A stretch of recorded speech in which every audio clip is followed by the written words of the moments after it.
नमस्कार, आप देख रहे हैं टीवी 45 और मैं हूं आपके साथ अवंतिका।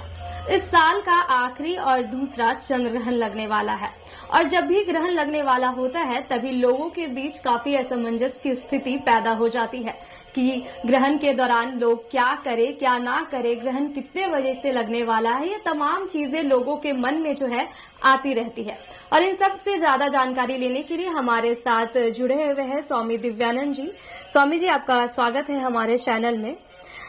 इस साल का दूसरा और आखिरी चंद्र ग्रहण लगने वाला है और लोग काफी कंफ्यूज रहते हैं कि चंद्र ग्रहण के दौरान क्या करें, कितने बजे से चंद्र ग्रहण लगने वाला है, कितने बजे से ग्रहण का अंत होगा, ये तमाम चीजें जो है लोगों के बीच रहती है। तो हम चाहेंगे कि आप हमारे दर्शकों को बताएं कि इस साल का जो चंद्र ग्रहण लगने वाला है उसमें क्या कुछ होने वाला है, कब से लगेगा, क्या कुछ उपाय है इसका।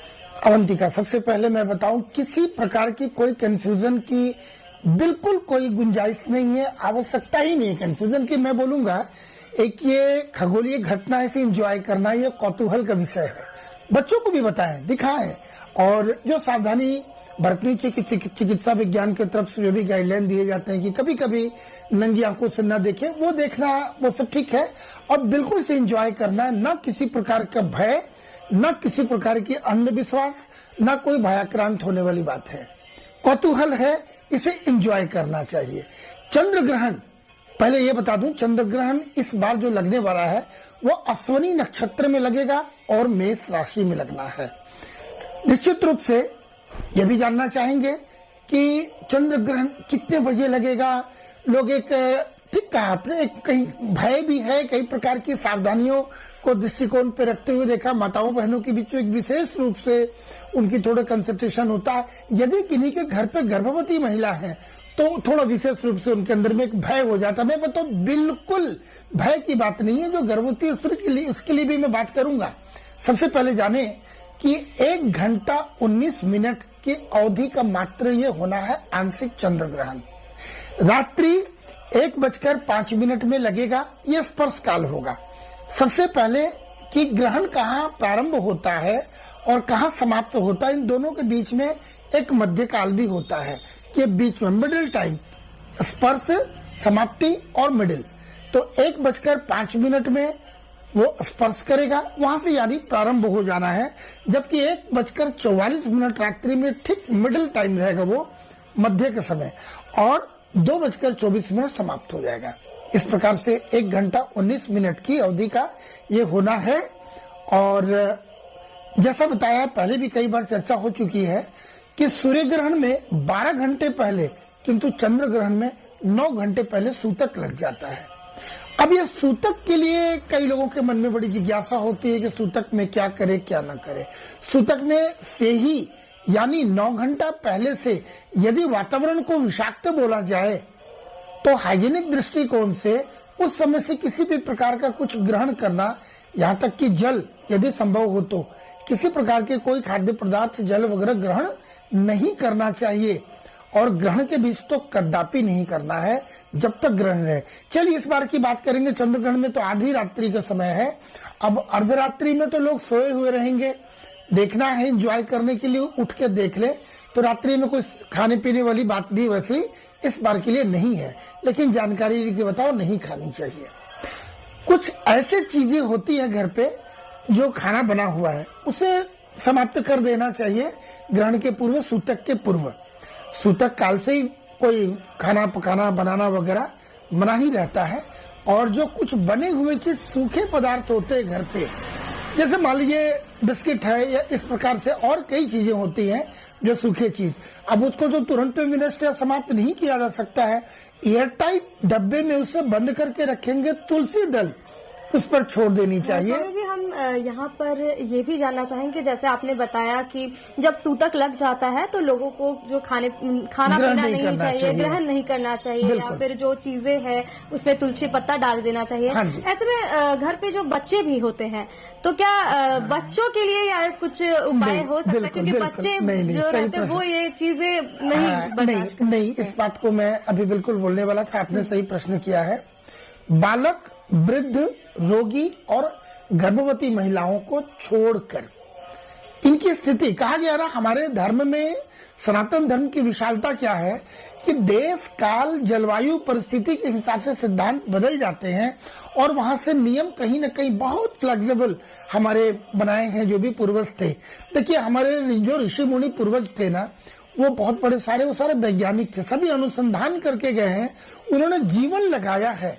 हजारों वर्षों की तपस्या अनुसंधान के बाद जो जिस्ट में मिला है वो हमारा पंचांग कहता है। इसको देख के हम बस उसको पालन कर लें, हमारा जीवन सुखमय हो जाएगा। तो आपने सही कहा, बालक, मैं पुनः बोल दूं, बालक, वृद्ध, रोगी और गर्भवती महिलाओं को ये लागू नहीं होता है। बाकी जो सामान्य लोग हैं उन्हें अवश्य मानना चाहिए। अब बालक वृद्ध को भी प्रयास करना चाहिए कि उसके पहले ग्रहण कर ले। चलिए सूतक कुछ हद तक आप उतना स्ट्रिक्टली ना भी माने तो इस बार की बात करेंगे पुनः की रात्रि का समय है तो शयन काल रहेगा, तो उस समय तो ऐसी कोई चिंता होगी नहीं। लेकिन जानकारी के लिए अवश्य ये चर्चा होनी चाहिए कि ना ही लिया जाए यथासंभव, और जब लगे कि अति आवश्यक है तो वहां उनके लिए नियम तोड़कर लिया जा सकता है। तो सूतक काल से नहीं होने। दूसरी बात, पूजा पाठ बंद हो जाता है, यानी पूजा पाठ को हम लोग और अच्छे से समझने की आवश्यकता है। या मंदिर है या आपके घर का पूजा घर है या घर का मंदिर, उसके कपाट पर्दा जो भी हम बंद करते हैं अपने मर्यादापूर्ण, उसे बंद हो जाता है। मंदिरों के भी कपाट बंद हो जाने चाहिए, हो ही जाते हैं, सारे विद्वान हैं भारत में जितने पंडित जी हैं वो बंद कर लेते हैं। विग्रहों को, जैसे मैंने बताया कि पूजा को भी थोड़ा अच्छे से समझने की आवश्यकता है। पूजा को भी यहाँ दो भाग में हम बांटते हैं। एक पूजन जो विग्रहों को स्पर्श करके उनको स्नान, उसके बाद ही फिर ये खुलेगा और तब होगी। अब आइए दूसरा भाग पूजा का जो होता है उसे हम कहेंगे जप पाठ। इसके मैं बता दूं कि ग्रहण काल के बीच में किए गए जप 1000 गुना ज्यादा फल देता है। इसीलिए विग्रहों को स्पर्श बिल्कुल नहीं करेंगे, लेकिन पूजा पाठ करने के माध्यम के ख्याल से आप जप करें, जितनी ज्यादा संख्या में जप करें। अब ये प्रश्न उठा कि किन्हें कौन सी जप करनी चाहिए। यदि आपने गुरु दीक्षा ली है या अपनी दीक्षा ले रखी है किसी गुरु महाराज से, तो जो आपका गुरु मंत्र है वो जाप करें, वो सर्वश्रेष्ठ है। अगर आपने दीक्षा नहीं ली है तो आप महामृत्युंजय, आप बैकग्राउंड में सुन रहे होंगे कि महामृत्युंजय का ये हमारे आश्रम में बसता रहता है, आपको सुनाई पड़ रही होगी, आप भी जानते होंगे। तो ये जाप करेंगे महामृत्युंजय का। गायत्री मंत्र को मंत्र राज कहा गया, वो कर सकते हैं। आप अपनी राशि के हिसाब से वो मंत्र कर सकते हैं। और चंद्रमा का मंत्र, चंद्र ग्रहण में चंद्र का मंत्र कर सकते हैं। ओम श्रांग श्रींग श्रौंग सह चंद्राय नमः या ओम चंग चंद्राय नमः, यह भी कर सकते हैं। आपकी जैसी रुचि, ये जाप करना विशेष रूप से अच्छा माना जाता है। जैसे कि आपने भी बताया कि मतलब जब ग्रहण लगे तो उस दौरान लोगों को पूजा पाठ करने चाहिए जो ज्यादा फलदायक होता है। तो रात में चंद्रग्रहण लग रहा है तो सुबह जब लोग उठकर पूजा पाठ करेंगे स्नान आदि करके, तो उन सब चीजों को लेकर क्या कुछ उपाय है हमारे? हाँ, ये भी बहुत बढ़िया सवाल किया आपने अवंतिका। चलिए इसके पहले मैं ये बता दूं, आपके प्रश्न में सूतक काल से मैंने प्रारंभ किया। सूतक यानी अपराह्न 4:05 में लग जाएगा। 4:05 से ही सूतक लगना, वहीं से विग्रहों को मंदिरों के कपाट बंद हो जाने, भोजन जल वगैरह ग्रहण करना जो सक्षम है, जिनकी क्षमता है, उनके लिए वर्जित हो जाता है। पूजा पाठ बंद हो जाएगा, कोई भी क्रियाकलाप न किया। जहाँ गर्भवती स्त्रियों को किसी प्रकार की भय की बात नहीं है, मैं बार बार बोल रहा हूँ। यदि सावधानी चाहती हैं, घर में माताजी परेशान होंगी कि भाई बहुरानी हमारी इस स्थिति में क्या करे। मैं स्पष्ट बताऊं, आप सोए मत या किसी भी कुछ काट छाट मत करें। कोई सब्जी काटना, फल काटना, हाथ में तोड़ना, कोई त्रिन तोड़ना या ऐसे ही पकड़ के कपड़े को कुछ धागा तोड़ना, इस प्रकार की कुछ नहीं।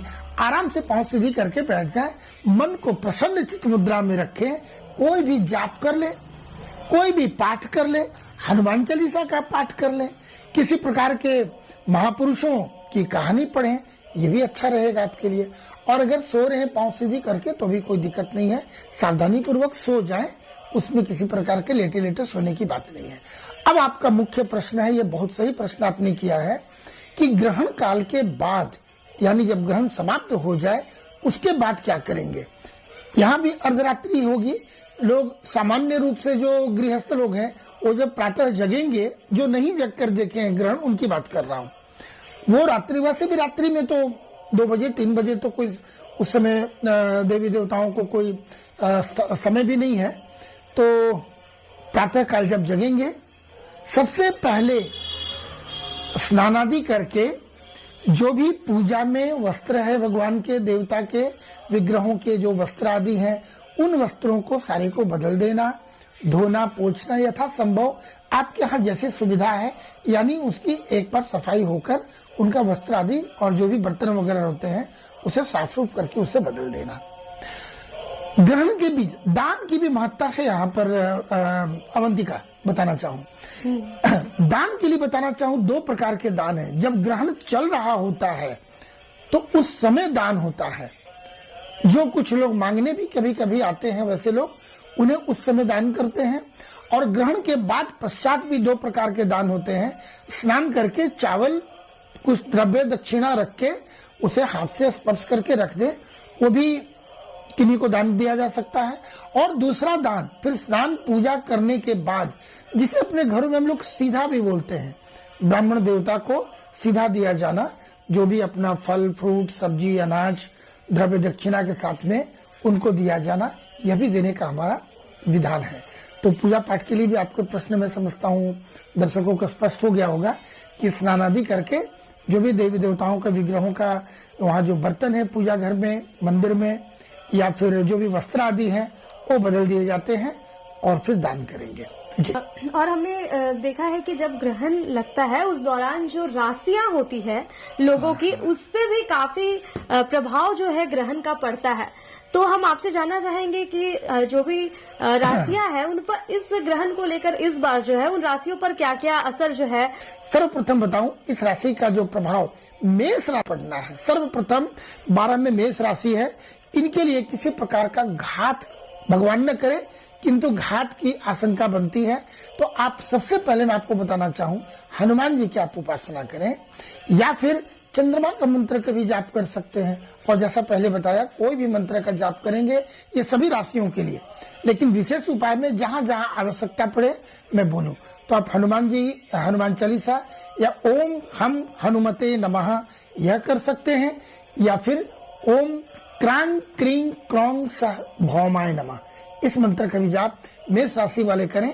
तो आपकी जो भी किसी प्रकार से जो नेगेटिविटी की बात या आशंका है, वो उसकी में न्यूनता आएगी और आपको उस प्रकार की कोई नेगेटिविटी कम स्पर्श कर पाएगा। भगवान करे बिल्कुल ना हो। अवंतिका बात करना चाहूंगा हम लोग वृषभ राशि के। तो वृषभ राशि के जातकों को भी कहना चाहूँ, शायद किसी प्रकार की हानि, किसी भी प्रकार की हानि हो, धनहानि हो सकता है, कोई काम किया गया, आपकी कोई योजना है, हो सकता है वो थोड़ा सफलीभूत होने में विलंब हो जाए, ना हो जाए। इसके लिए तो वृषभ राशि वालों के लिए मैं बताना चाहूँ कि आप अपनी राशि का मंत्र करें। और चंद्रमा तो सामान्य में सबको बोल रहा हूं, आप वो करें। शिव जी की उपासना करना भी आपके लिए बहुत अच्छा रहेगा। यदि कुछ संभव नहीं है तो ओम नमः शिवाय। मैं प्रयास करूंगा कि 12 राशि को बहुत सरल मंत्र बताऊं, जो कोई एक बालक भी या जो बहुत पढ़े लिखे नहीं है, जिन्हें बहुत कोई किताबों का ज्ञान नहीं है, हो सकता है कि उनको उच्चारण में कहीं भय लगता है कि मंत्र गलत नहीं होने चाहिए, तो मैं वैसे प्रयास करूंगा कि बहुत सरल उपचार बताऊं। तो ओम हम हनुमते नमः या ओम क्रांग क्रीं क्रौंग सह भौमाय नमः पहले बताया, और वृषभ राशि वालों को भी बताया कि आप ओम नमः शिवाय करें तो आपके लिए बहुत सही रहेगा। मिथुन राशि वालों के लिए मैं सबसे पहले बता दूं आपको कि आपके लाभ होने वाले हैं, किसी भी क्षेत्र में लाभ प्राप्त होगा, तो बहुत बढ़िया है। आप भगवान को धन्यवाद दें, उन्हें उनके कृतज्ञता की बस आपकी कृपा बनी रहे कि आपको लाभ देकर जाए। कर्क राशि वाले को तो कई प्रकार के सुख प्राप्त होने वाले हैं, तो इनके भी मैं कहूं तो ये भी बड़ी आनंद का विषय है। कर्क राशि वाले से प्रसन्न रहेंगे, लाभ ही मिल रहा है, सुख प्राप्त होगा, कई प्रकार के सुख मिल रहे हैं। भगवान को धन्यवाद ज्ञापन करें, कृतज्ञता की आपकी बड़ी कृपा है। सिंह राशि वालों के लिए निश्चित रूप से थोड़ी मान हानि यानी मान यश सम्मान में कहीं किसी प्रकार की क्षति हो सकता है कि आपकी लोकप्रियता में कमी आ जाए। अगर कोई राजनीतिक क्षेत्र में है तो आप किसी भी क्षेत्र में यश सम्मान से संबंधी आपको है। सूर्य देव की उपासना, वैसे भी आपके इष्ट देव भगवान सूर्य हैं, तो उनको ओम घृण या फिर ओम सुंग सूर्याय नमः, यदि इस भगवान सूर्य को यदि आपके स्वामी सूर्य हैं और भगवान सूर्य हो जाए तो फिर आपको कोई उसको स्पर्श कर नहीं सकता है। आप ये समझ लें। कन्या राशि वालों को बात करूं, किसी प्रकार के शारीरिक कष्ट होने की आशंका दिखाई पड़ती है कन्या राशि वालों को। गणेश जी को आप बस एक बार मन में प्रसन्न करें कि गणेश जी किसी प्रकार के विघ्नों को नाश करने वाले हैं और सभी प्रकार की सिद्धि प्रदान करने वाले हैं। तो गणेश जी को उनको ओम गम गणपतये नमः, ओम गम गणपतये नमः इस मंत्र का जाप यदि करते हैं तो बहुत बढ़िया। तुला राशि वाले जो हैं, इनके जीवन संगिनी संबंधी किसी प्रकार को हो सकता है आपके लाइफ पार्टनर को किसी प्रकार की परेशानी हो, तो उनकी राशि आप देखें, उनकी राशि से संबंधित यदि वो स्वयं जाप करे तो अच्छा, और उनके लिए आप वही ओम नमः शिवाय का जाप कर ले। प्रकार के लाभ सुख इन्हें और अच्छा जो भी है बहुत पॉजिटिव इनको रिजल्ट इनको मिलने वाला है। फिर बात की जाती है धनु राशि की, थोड़ी मानसिक चिंता से परेशानी रहेगी, मेंटल टेंशन। ऐसे भी लोग अब जिनसे सुने जब भी बात करें, मैं तो देखता हूँ ज्योतिषी हूँ तो दैनंदिन जीवन में देखता हूँ, कुछ भी आप पूछो कैसे हो तो सबसे मत पूछो, बहुत एंजाइटी से परेशान हूँ, है ना, तो ये आपको चिंता देने वाले हैं। मैं कहता हूँ आप अपनी पॉजिटिविटी बढ़ा के रखें, कॉन्फिडेंस लेवल सही रखें, हनुमान जी की उपासना करें। हनुमान जी और भगवान विष्णु की आप विशेष रूप से अगर आप थोड़ी आप करते हैं, ओम नमो भगवते वासुदेवाय नमः इस मंत्र का यदि आप कर लेते हैं तो बहुत बढ़िया। मकर राशि वालों की भी व्यथा है, किसी प्रकार की कष्ट की बात आती है, हनुमान जी, क्योंकि आपको पता है कि शनि देव आपके इष्ट हैं जिनके लॉर्ड हनुमान जी हैं। शनिदेव यानी शनि चालीसा का पाठ कर सकते हैं, और साथ ही साथ ओम संग शनिश्चराय नमः या ओम हम हनुमते नमः, और हनुमान चालीसा तो सभी के लिए हमेशा सामान्य है। कुंभ राशि वाले के लिए तो बहुत अच्छी बात, धन लाभ होना है। अब ये कुछ भी हो जाए, लॉटरी निकल जाए, कुछ भी हो जाए, मैं लॉटरी को प्रमोट नहीं कर रहा हूं, आपकी प्रसन्नता के लिए बता रहा हूं, किसी भी प्रकार का आपको धन लाभ की चांसेस ज्यादा बनते हैं। माता लक्ष्मी को धन्यवाद दे, उनकी कृपा। अभी आपने नवरात्र करके निकला है और अभी दीपावली आने वाली है, तो लक्ष्मी पहले से प्रसन्न हो जा रही है, तो ये दीपावली भी आपके लिए फिर बल्ले बल्ले होना है। अंतिम राशि जो बहुत देरी से प्रतीक्षा कर रहे हैं मीन राशि वाले, मैं आपको बोलूंगा ओम नमो भगवते वासुदेवाय नमः सूतक काल से ही प्रारंभ कर दे, मन ही मन।